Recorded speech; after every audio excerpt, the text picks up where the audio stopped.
Welcome to our channel Sanjay public inter college. My name is Vinod Kumar साहब। जैसे कि मैं इस चैप्टर से संबंधित पहले ही वीडियो बना चुका हूँ, वो फर्स्ट वीडियो थी मेरी। और जो फर्स्ट वीडियो थी ना, वो वीडियो बस मैं केवल दो चर समीकरण के बारे में बताना चाह रहा था कि दो चर समीकरण होती क्या हैं, जिसमें x और y की वैल्यू आती है। मैंने कह रहा हूँ कि a1x plus b1y plus c equal to 0।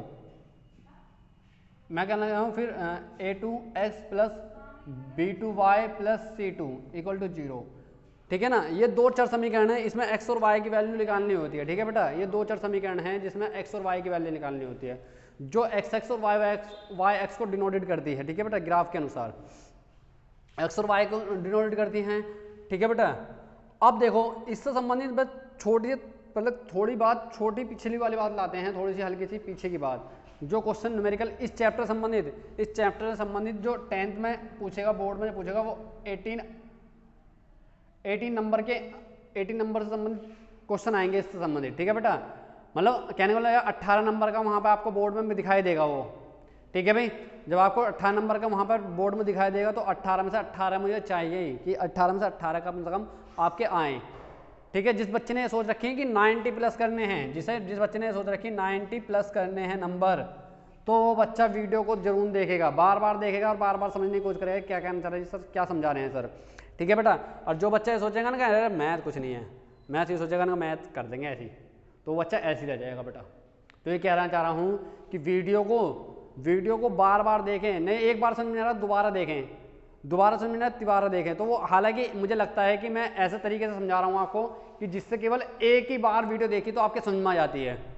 ठीक है भाई, ज़्यादा से ज़्यादा इंपोर्टेंट जो विधि है इसमें कम से कम 6 से 7 नंबर का जो क्वेश्चन पूछेगा वो पूछेगा ब्रज गुण विधि पर, ब्रज गुणन विधि इस पर क्वेश्चन ज़्यादा पूछेगा वो कम से कम 6 से 7 नंबर देगा, 6 से 7 नंबर देगा आपको इसी पे।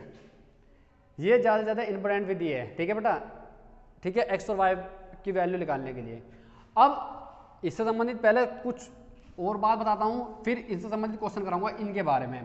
पहले इनसे संबंधित कुछ बात कराता हूँ। जैसे मैं कहता हूँ बहुपद, हालांकि ये चैप्टर अलग होता है और मैं इसी में समझा रहा हूँ इस चैप्टर को भी। भाई पहले अलग होता था परंतु अब इसमें जुड़ गया है चैप्टर।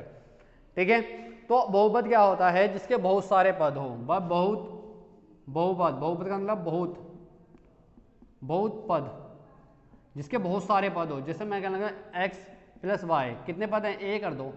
एक्स और वाई कितने पद हैं? दो पद हो गए। मैं कहना एक्स स्क्वायर प्लस के एक्स प्लस के 1 कितने पद हैं? 1 2 3। तो आप कह दोगे 3, या इसके बीच में चिन्ह काय का भी आ रहा हो, काय का भी चिन्ह आ रहा हो, कितने पद हैं? आप बता दोगे 3, 1 2 3। तो आपको दिखाई दे रहा है कितने पद हैं? कितने पद हैं इसके अंदर? इसके अंदर 3 पद हैं। इसके अंदर कितने पद हैं? 2 पद हैं। इसके अंदर कितने पद हैं? 2 पद है। अब मैं कहना चाहूँ कि 2, बस केवल 2। मैं कहना चाहूँ 2 में कितने पद हैं? तो आप बता दोगे केवल एक ही पद है। ठीक है बेटा, पद का मतलब होता है एक्स वाई जेड। भाई ये कैसा आएगा? 2 कैसा आएगा? 2 एक्स ही तो आएगा, एक्स अपॉन एक्स। इसे डिवाइड करने पे आएगा तो क्या आएगा? 2।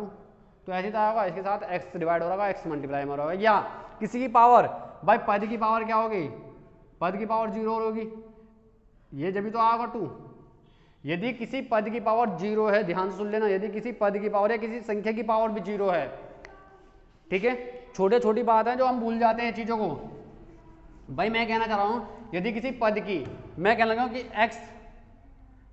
x की पावर 4 और पूरे की पावर 0, यदि किसी की पावर 0 है तो ध्यान रखना उसकी वैल्यू क्या होती है? 1। पूरे की पावर क्या है? 0, तो उसकी वैल्यू क्या होगी? 1। ठीक है बेटा, अब ये छोटी बातें जो हम भूल जाते हैं, बार बार हमें रिपीट करने पर याद आ जाती हैं। पर ये बहुपद में चल गया आपको कि बहुत सारे पद, जितने बहुत सारे पद होंगे वो क्या कहलाते हैं? बहुपद। मैं कहना चाहूँ कि 2x स्क्वायर प्लस के 2x प्लस के 1 कितने पद हैं? आप बता दोगे 1 2 और 3। कितने पद हैं? 3 पद हैं। तो आप बता दो कितने पद हैं? 3 पद हैं। फिर इसके बाद पूछता है क्वेश्चन में पूछता है कि बहुपद कौन कौन से होते हैं? तो ध्यान रखना जिसकी पावर, भाई आपसे पूछा गया बहुपद कौन कौन से होते हैं। मैं कहने लग जाऊँ कि x प्लस 1 अपॉन एक्स, क्या ये बहुपद है? तो आप कह दोगे नहीं। क्यों बहुपद नहीं है? कि बहुपद हमेशा ध्यान रखना, बहुपद कभी काय में नहीं होते, कभी डिवाइड में नहीं होते, उनकी पावर कभी माइनस में नहीं होती।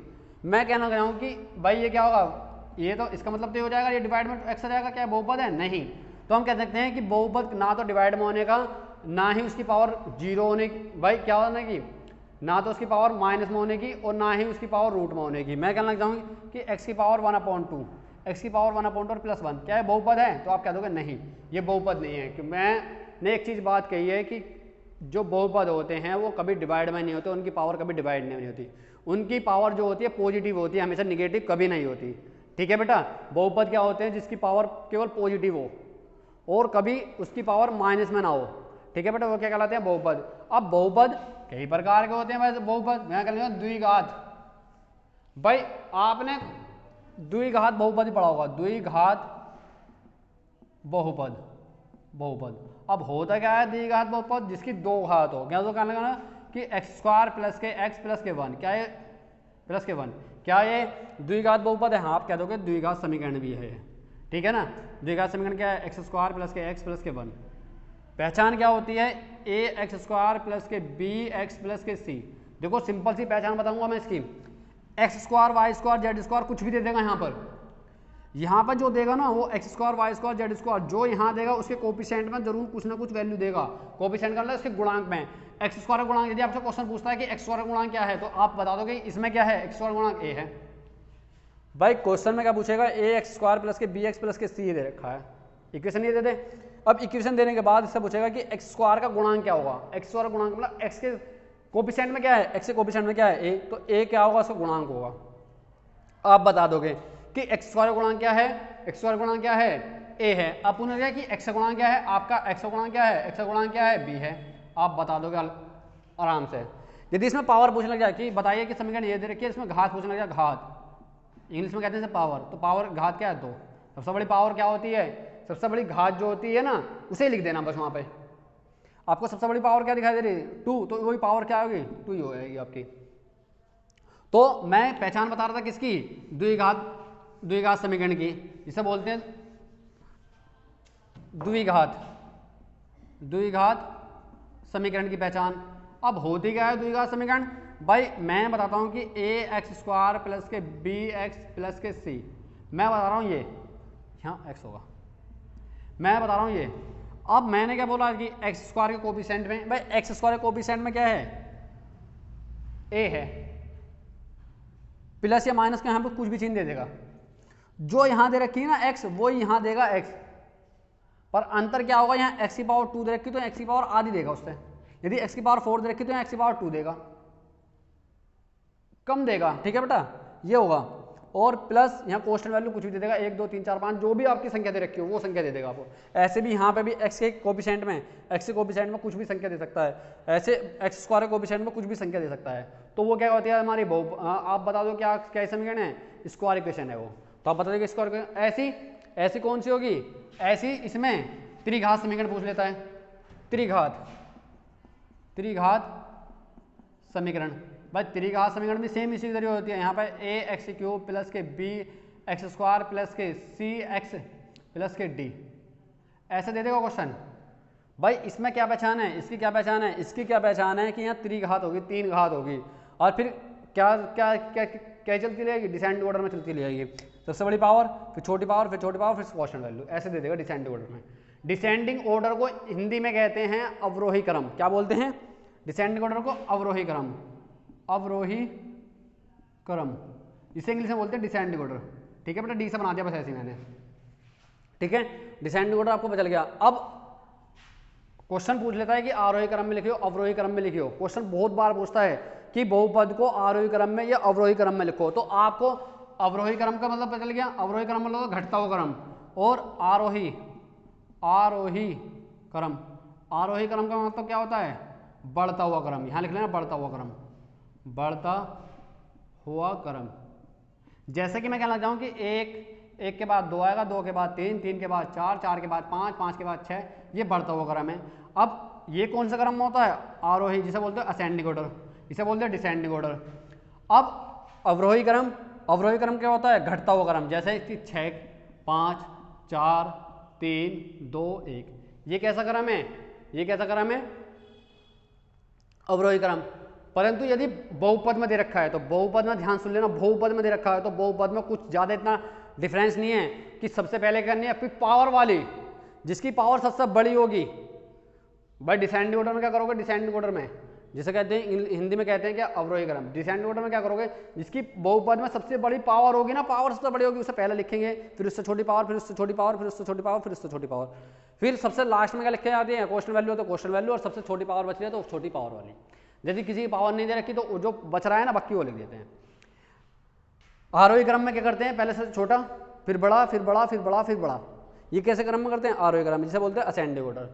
सबसे छोटी पावर फिर छोटी पावर फिर छोटी पावर, फिर भाई पहले से छोटी पावर, यदि छोटी पावर नहीं रखी क्वेश्चन वैल्यू रखी तो क्वेश्चन वैल्यू, फिर एक्स स्क्वायर, फिर एक्स क्यूब, फिर एक्स की 4, फिर एक्स की पावर 5, ये ऐसे लिखते चले जाते हैं।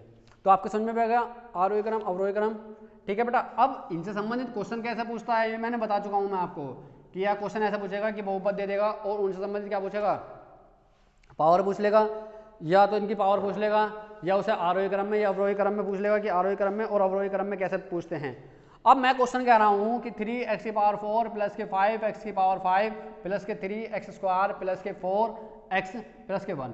अब ये क्वेश्चन दे रखा है, इसके 3 तरीके पूछेगा, या तो इसकी घात पूछेगा, भाई पावर पूछिए तो सबसे बड़ी पावर क्या है 5, तो 5 आंसर।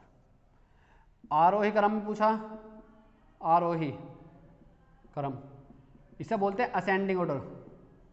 यदि आरोही क्रम में पूछा तो सबसे पहले छोटी क्वेश्चन वैल्यू, सबसे छोटी क्या है क्वेश्चन वैल्यू 1, फिर इससे छोटी क्या है 4x, फिर इससे छोटी क्या है, फिर इससे बड़ी क्या है एक्स स्क्वायर, फिर इससे बड़ी क्या है 3x की पावर 4, फिर इससे बड़ी क्या है 5x की पावर 5, सबसे बड़ी क्या है 5x की पावर 5। ये कैसे क्रम में, ये कैसे क्रम में दिखाई दे रहा है, ये आरोही क्रम में। अब ये पूछना चाहिए कि अवरोही क्रम में क्या होगा, अवरोही क्रम, यहाँ क्वेश्चन पूछा अवरोही क्रम, अवरोही क्रम, अवरोही क्रम में पूछेगा जिसे बोलते हैं डिसेंडिंग ऑर्डर। अवरोही क्रम में पूछेगा तो सबसे बड़ी पावर ही वाली आएगी 5x की पावर 5 है ना पावर, फिर इससे छोटी क्या है 4, फिर इससे छोटी क्या है 3x की पावर 2, फिर इससे छोटी क्या है 4x प्लस क्वेश्चन वैल्यू। ये कैसे क्रम में, ये अवरोही क्रम में, वो कैसे आरोही क्रम में। तो आपको पता चल गया अवरोही और आरोही, अवरोही डिसेंडिंग ऑर्डर, आरोही असेंडिंग ऑर्डर। तो डिसेंडिंग और असेंडिंग समझ में भी आ गया होगा आपके क्या कहना चाह रहा है क्वेश्चन में, क्या पूछ रहा है, ठीक है बेटा। ये चीज आपको पूछ लेता है कभी कभार कैसे क्वेश्चन में। अब क्वेश्चन देखो, क्वेश्चन क्या पूछता है, क्वेश्चन पूछता है एक बहुपद दे देगा, बहुपद का शून्यांक, ऐसा दे देगा कि क्या शून्यांक, कि वो क्या आएगा कि px, शून्यांक बोला बहुपद का शून्यांक, तो px बराबर क्या दे दिया, px बराबर क्या दे दिया उसने, px बराबर एक वैल्यू दे रखी क्या कि 2x स्क्वायर प्लस के क्या कहना चाहूँ कि 2x स्क्वायर प्लस के 5x प्लस के 2, ऐसा क्वेश्चन दे देगा आपको, ठीक है बेटा। तो शून्यांक दे रखा होगा ना, तो इसकी वैल्यू 0 दे रखी है, तो आप कह दोगे कि इसकी वैल्यू 0 है, ऐसे है वो, ठीक है बेटा। तो आपको जब 0 दे रखी हो तो आपको ध्यान रखना है कि x की वैल्यू निकालनी है वहां पर, भाई शून्यांक का मतलब 0 हो गया, तो आप क्या करोगे 2x स्क्वायर प्लस के 5x प्लस के 2 और इक्वल टू कितना आएगा 0।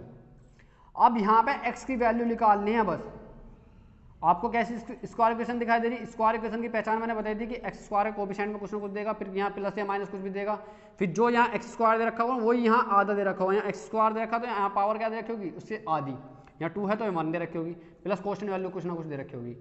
अब इसके फैक्टर कैसे करते हैं, स्क्वायर इक्वेशन के फैक्टर कैसे करते हैं, फैक्टर बता रहा हूँ बेटा, फैक्टर कैसे करते हैं। एक्स स्क्वायर के कोएफिशिएंट में जो होता है, एक्स स्क्वायर के कोएफिशिएंट में कितना है 2, भाई एक्स स्क्वायर गुणांक क्या है 2 है, और 2 की वैल्यू मल्टीप्लाई किससे कर देते हैं, क्वेश्चन वैल्यू के साथ कर देते हैं। जब 2 की मल्टीप्लाई 2 से करेंगे तो कितना आएगा 4 आएगा। भाई 4 के फैक्टर ऐसे करने हैं कि यहाँ प्लस है, 4 के फैक्टर ऐसा करने हैं कि यहाँ प्लस करके तो कितना है 5 आए। भाई 4 के फैक्टर ऐसे करने हैं कि गुणा करके क्या है, गुणा करके तो 4 आना चाहिए, और ऐड करके क्योंकि प्लस का चाहिए ना, तो प्लस करके कितना आना चाहिए 5। तो आपने देखा कि एक तो फैक्टर ये बैठ रहे 2 × 2, यदि हम दोनों की मल्टीप्लाई करते हैं, तो क्या आता है 4 ही आता है। यदि हम दोनों को ऐड करते हैं तो जब भी 4 आता है, तो हमें तो लाना 5 है। तो हमने एक और देखा इसका फैक्टर, एक और देखा 4 × 1। यदि हम 4 की और 1 की मल्टीप्लाई करते हैं तो 4 की और 1 की मल्टीप्लाई करते हैं तो क्या आता है 4 की और मल्टीप्लाई करते हैं तो 4 ही आएगा। यदि हम 4 और 1 को ऐड करेंगे तो 5 आएगा, ये सही है फैक्टर। तो आप क्या करोगे 2x स्क्वायर प्लस के 5 का कर लोगे 4 + 1, और एक्शन के साथ चला था, एक्शन के बाहर लगा दिया 2 = 0। आपके समझ में भी आ रहा होगा कि 2x स्क्वायर प्लस के 4x प्लस के x इसकी मल्टीप्लाई इसके अंदर करी तो ये आया, इसकी मल्टीप्लाई 1 के साथ करेंगे तो ये आएगा भाई, इसके साथ ये करेंगे तो भाई किसी भी संख्या की मल्टीप्लाई 1 से करते हैं तो वही आती है ना संख्या, तो ऐसी वही संख्या आ गई, ठीक है, +2 = 0। अब दो का पेयर, इन दोनों में क्या कॉमन दिखा रहे हैं, यहाँ भी 2 है, यहाँ 4 है, दोनों 2 से डिवाइड हो जाए, 2 आ गया कॉमन, यहाँ x है, यहाँ x है, x भी आ गया कॉमन।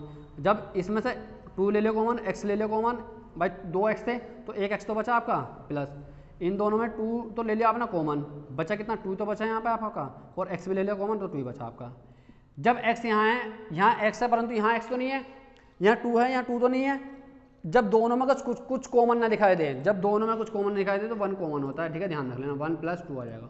अब कुछ बच्चे कह रहे हैं 1 तो कॉमन ले तो 1 बचना चाहिए, तो 1 नहीं बचता बेटा, वो मल्टीप्लाई में था कि ऐसा था 2 × 1, 1 तो कॉमन ले लिया तो क्या बचा, 2 तो रह गया भाई, 2 की और 1 के मल्टीप्लाई करेंगे आएगा तो 2 ही, तो 2 तो कॉमन, 1 ही तो कॉमन लिया वहाँ पे, ठीक है बेटा। और इक्वल टू क्या चल रहा था इसके 0। अब इन दोनों के अंदर से क्या कॉमन दिखाई दे रहा, x + 2 कॉमन दिखाई दे रहा, और क्या रह गया 2x + के 1 रह गया आपका = 0। ये चीज़ दिखाई दे रही है। अब आपको ये दिखाई दे रहा है ना, अब यदि कर गई, यदि x + 2 = 0, ठीक है बेटा, x + 2 = 0 ले लिया तो x बराबर कितना आएगा, ये क्वेश्चन वैल्यू कायम है, प्लस की इधर जाकर कायम है कि -2 आ जाएगा, तो x बराबर 1 तो क्या आएगा, x बराबर 1 तो -2 आ गया, 1 यदि 2x + के 1 = 0, भाई 1 तो इसके साथ ले लिया 0 के, 1 इसके साथ ले लिया 0 के साथ, तो 2x ये क्वेश्चन वैल्यू का आएगी, प्लस में इधर जाके आएगा माइनस में, ठीक है, x के कोएफिशिएंट में कितना है 2, तो कायम हो जाएगा, मल्टीप्लाई में कायम हो जाएगा, डिवाइड में, तो 1 x की वैल्यू क्या आएगी। अब x की वैल्यू 2 निकल गई क्योंकि स्क्वायर इक्वेशन थी, स्क्वायर इक्वेशन में 2 वैल्यू निकल के आती है x की वैल्यू, और क्यूब इक्वेशन है तो क्यूब इक्वेशन में कितनी निकल आएंगी, 3 वैल्यू निकल आएगी, ठीक है ना। तो आपको दिखाई दे रहा है स्क्वायर इक्वेशन, क्यूब इक्वेशन, और शून्यांक ध्यान रख लेना, शून्यांक, यदि शून्यांक पर क्वेश्चन बहुत पूछता है कि शून्यांक बताइए इसका क्या होगा क्या नहीं, ठीक है बेटा, तो आपके क्वेश्चन समझ में भी आ रहा है क्या कहना चाह रहा है क्या नहीं। और एक चीज़ और बता दूं मैं आपको, यदि स्क्वायर इक्वेशन है, मैं बताना चाह रहा हूँ, यदि स्क्वायर इक्वेशन है, स्क्वायर इक्वेशन मतलब कौन सी, द्विघात समीकरण बोलते हैं, द्विघात समीकरण है, यदि आपको ऐसा दे रखी है तो ax² + के bx + के c = 0, ठीक है बेटा, यदि स्क्वायर इक्वेशन है ये दे रखी है आपको, ठीक है, या क्वेश्चन में कैसे देगा, 1 मिनट रुक जाओ बेटा,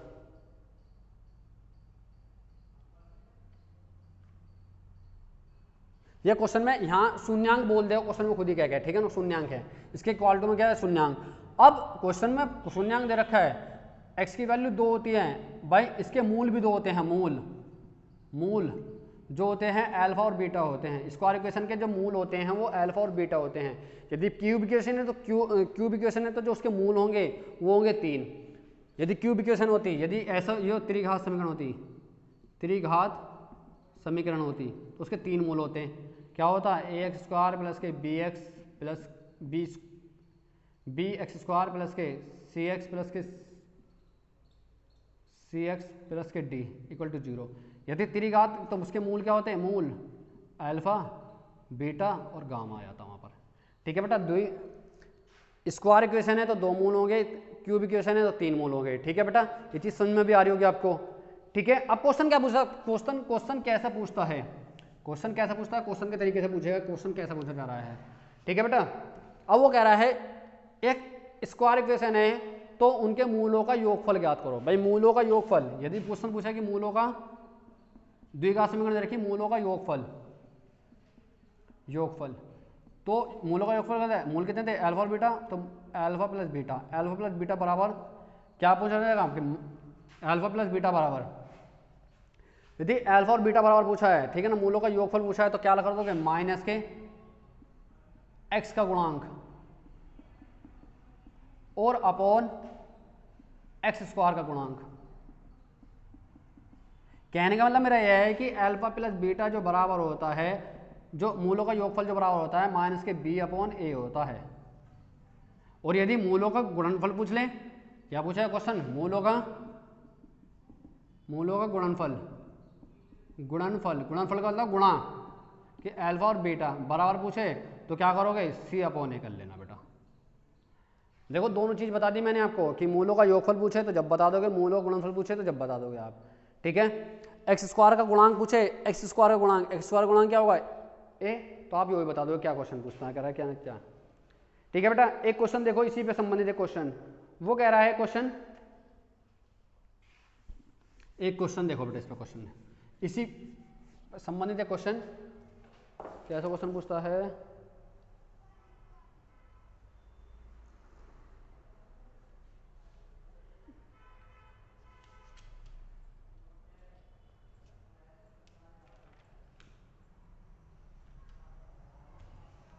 क्वेश्चन बेटा कैसे पूछेगा, एक द्विघात, देखो द्विघात समीकरण, ऐसा क्वेश्चन पूछेगा, द्विघात समीकरण, द्विघात बहुपद कह देगा, बहुपद, द्विघात बहुपद, द्विघात बहुपद एक्स स्क्वायर प्लस के 7x प्लस के 10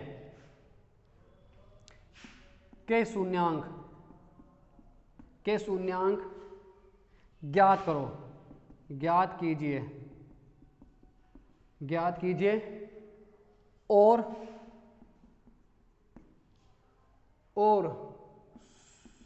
शून्यांकों तथा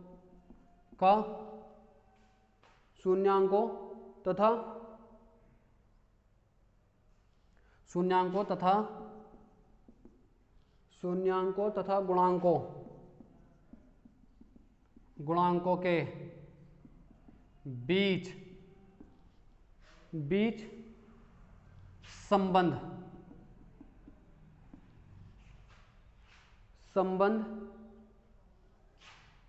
बीच संबंध की सत्यता की जांच कीजिए, सत्यता की जांच करो, ऐसा क्वेश्चन पूछेगा बेटा। देखो क्वेश्चन क्या पूछ रहा है, वो एक द्विघात बहुपद है, इसके ये शून्यांक ज्ञात कीजिए, शून्यांक एक्स की वैल्यू ज्ञात करनी है, और शून्यांकों तथा गुणांकों के बीच संबंध की सत्यता की जांच करो कि शून्यांक सत्य है या नहीं है। ठीक है बेटा, अब देखो सर, ये चीज बात आपके समझ में भी आ गई होगी कि क्या कहना जरा सत्य है नहीं है। अब देखो क्वेश्चन क्या है, हल कैसा करना है आपको, क्या दे रखी थी, एक्स स्क्वायर प्लस के 7x प्लस के 10, शून्यांक बोला है तो इक्वल टू में 0 कर दोगे बेटा। इसका कहने वाला यह है कि x की वैल्यू निकालनी होती है यहाँ पर, ठीक है ना बेटा, शून्यांक बोला है इसमें, कहने वाला यह है कि p x बराबर दे रखा था क्या ये, ठीक है ना, तो जो ये बराबर 0 शून्यांक बोल रखा है, तो x की स्क्वायर प्लस के 7x प्लस के 10 ये दे रखा है बेटा आपको। अभी मैंने बताई थी कि स्क्वायर इक्वेशन दे रखी है तो उसके फैक्टर कैसे करते हैं, इसका मतलब क्या, ऐसे भी तो कर सकते हो आप, ठीक है बेटा। जब ये दे रखी हो तो मैंने बताया था कि फैक्टर एक्स स्क्वायर का गुणांक जो होता है ना, एक्स स्क्वायर का जो गुणांक होता है, एक्स स्क्वायर गुणांक क्या है 1 है, दिखाई नहीं दे रहा, इसकी मल्टीप्लाई कैसे करोगे 10 से, 10 के फैक्टर भाई 10 के 1 की मल्टीप्लाई करेंगे कितना आएगा, 10 ही आएगा। 10 के फैक्टर ऐसा करने की प्लस करके कितना है 7 और मल्टीप्लाई करके कितना है 10 ही आए। तो मैंने इसके देखा तो 2 × 5, यदि इन दोनों की मल्टीप्लाई करते हैं तो 10 ही आता है, यदि इन दोनों को ऐड करते हैं तो 7 आता है, तो आपको दिखाई दे रहा है इससे बन गए। तो एक्स स्क्वायर प्लस के 7 का कर दिया 5 प्लस 2 में, और एक्स के साथ चला था एक्स लिख दिया 0, एक्स स्क्वायर प्लस के इसकी मल्टीप्लाई अंदर करी तो 5x प्लस के इसकी मल्टीप्लाई 2 के साथ करी तो 2x।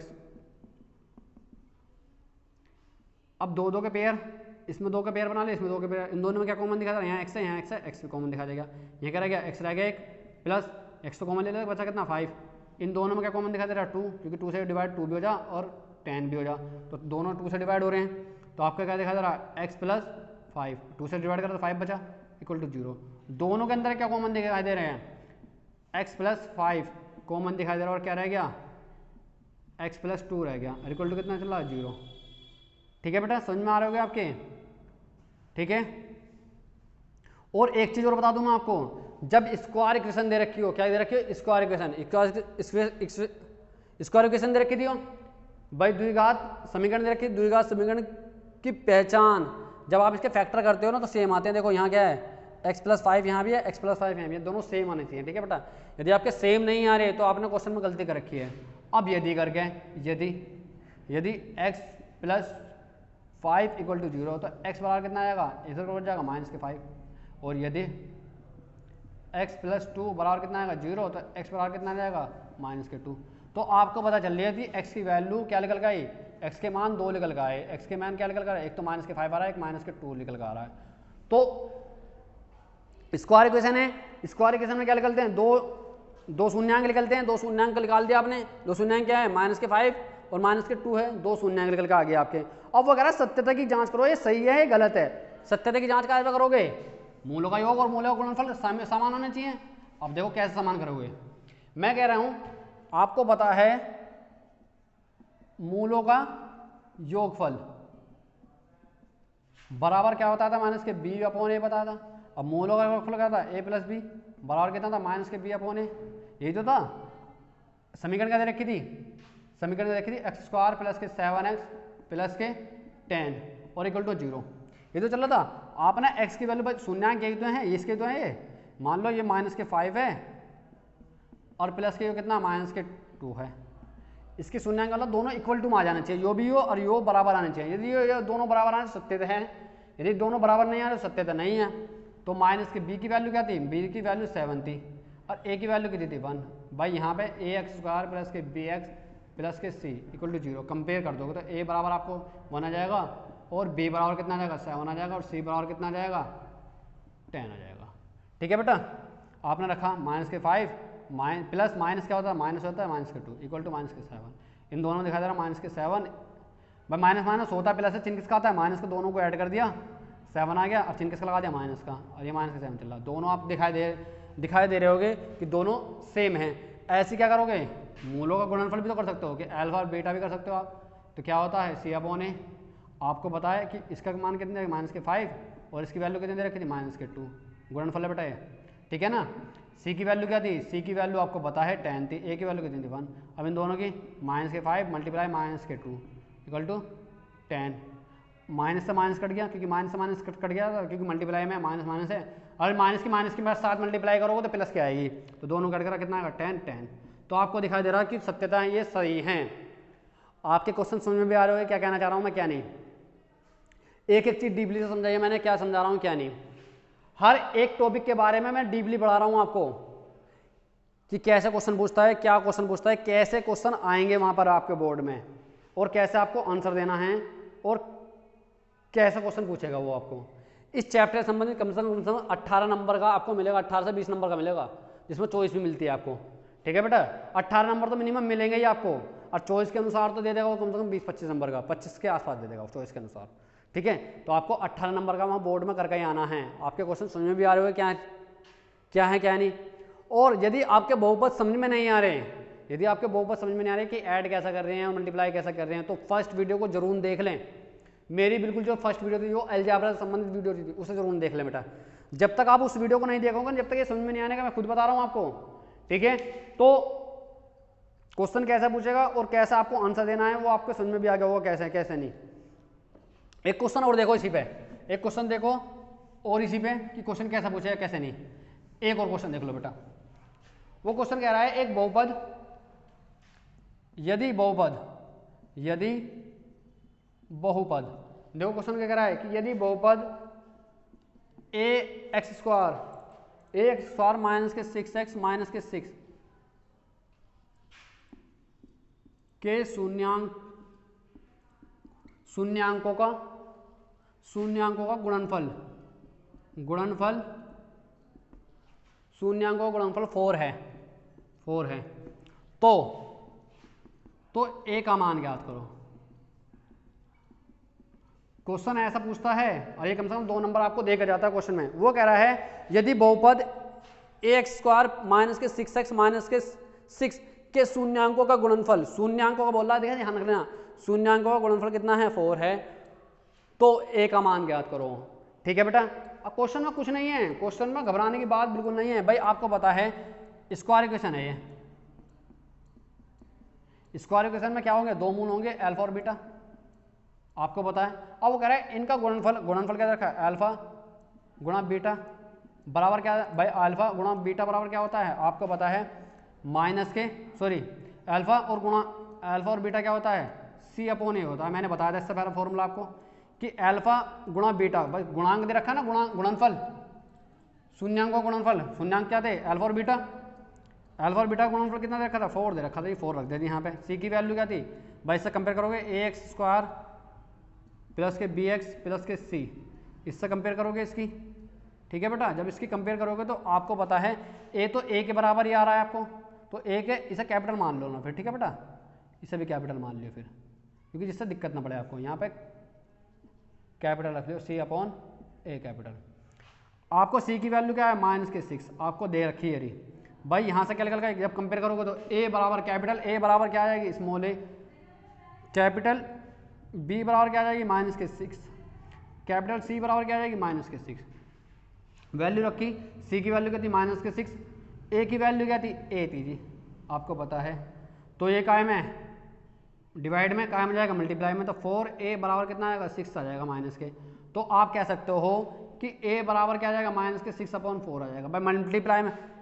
मल्टीप्लाई में था a के साथ 4, तो कायम में चला जाएगा डिवाइड में। यदि आप एक दूसरे से करते हुए दिखाई दे रहे हैं ना, एक बात और ध्यान रख लेना कि डिवाइड कैसे होते हैं कि जब सेम वैल्यू ऊपर नीचे डिवाइड कर रही है, जैसे 2 से नीचे डिवाइड हो रहा है और 2 से ऊपर वाला डिवाइड हो रहा है, तो जब भी डिवाइड होगा कहने का मतलब 2 से नीचे वाला कटना चाहिए, 2 से ऊपर वाला कटना चाहिए भाई। 2 से काटा, 2 से काटा, ये 2 4 बार कट, 2 से काटेंगे 4 को तो 2 बार कटेगा, 6 को काटेंगे 3 बार कटेगा। तो a बराबर क्या आ जाएगी -3/a, ये आंसर है बेटा इसका। तो क्वेश्चन समझ में भी आ रहा होगा आपके, ठीक है, कि क्या कहना चाह रहा हूँ क्या नहीं। एक एक चीज आपको डीपली में समझाइए मैंने कि क्या है क्वेश्चन के बारे में, क्या पूछ रहा है क्या नहीं। ये जो चैप्टर है ना, ये इसी चैप्टर का संबंधित है, ठीक है ना। जो दो चर वाले रेखीय समीकरण है, ये मैं पहले बता चुका हूं मैं आपको कैसे क्वेश्चन पूछता है कैसे नहीं। इनसे संबंधित वीडियो, यदि 2 चर वाले समीकरण की वीडियो नहीं देखी आपने तो उसे देख ले जरूर, देखोगे तो आपके समझ में जल्दी आ जाएगा। और एक चीज और बता दूं मैं आपको, ये चैप्टर आपको समझ में थोड़ा कम आएगा यदि आप चैप्टर को इसे समझने के लिए इस चैप्टर को समझने के लिए फर्स्ट वाली वीडियो जरूर देखनी पड़ेगी बेटा आपको, क्योंकि मैंने बताया है कि अलजेब्रिक वैल्यू में अलजेब्रिक मान जो कैसे कैसे जुड़ते हैं, कैसे कैसे घटते हैं, ठीक है।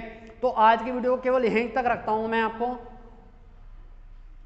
और इससे संबंधित चैप्टर से संबंधित अगली वाली वीडियो जो थर्ड वीडियो आएगी वो चैप्टर 3rd 4th 5th भाई 5 तक चैप्टर, 5 वीडियो में ये चैप्टर जो रहेगा फिनिश कर दूंगा मैं, ठीक है बेटा। तो ये सेकंड वीडियो थी, थर्ड वीडियो आने वाली जो वीडियो होगी वो आपको जल्दी मिल जाएगी थोड़ी सी, ठीक है बेटा। तो आपके समझ में भी आ रहा होगा क्या कहना चाह रहा हूँ क्या नहीं। एक एक चीज के बारे में मैंने डीपली समझाया कि बहुपद क्या होते हैं, द्विघात समीकरण क्या होते हैं, त्रिघात समीकरण क्या होते हैं, मैंने बताया मैंने आपको क्या होते हैं क्या नहीं, ठीक है बेटा। तो आपके डीपली समझ में आया होगा। तो आज की वीडियो को केवल यहीं तक रखता हूँ बेटा, ठीक है। तो हमारी वीडियो को ज़्यादा से ज़्यादा शेयर जरूर कर दें। यदि हमारी वीडियो को ज़्यादा से ज़्यादा शेयर करेंगे, ज़्यादा से ज़्यादा लाइक करोगे तो हमें बनाते हुए भी मज़ा आएगा, बनाते हुए कि हमें लगेगा ना कि हम ठीक पढ़ा रहे हैं बेटा। यदि ज़्यादा से ज़्यादा शेयर करोगे तो ज़्यादा से ज़्यादा बच्चे जुड़ोगे और ज़्यादा से ज़्यादा समझ में भी आएगा आपके बेटा, ठीक है। और जिस बच्चे ने हमारे चैनल को सब्सक्राइब नहीं करा ना, वो चैनल को सब्सक्राइब जरूर कर दे बेटा, ठीक है। तो आज की वीडियो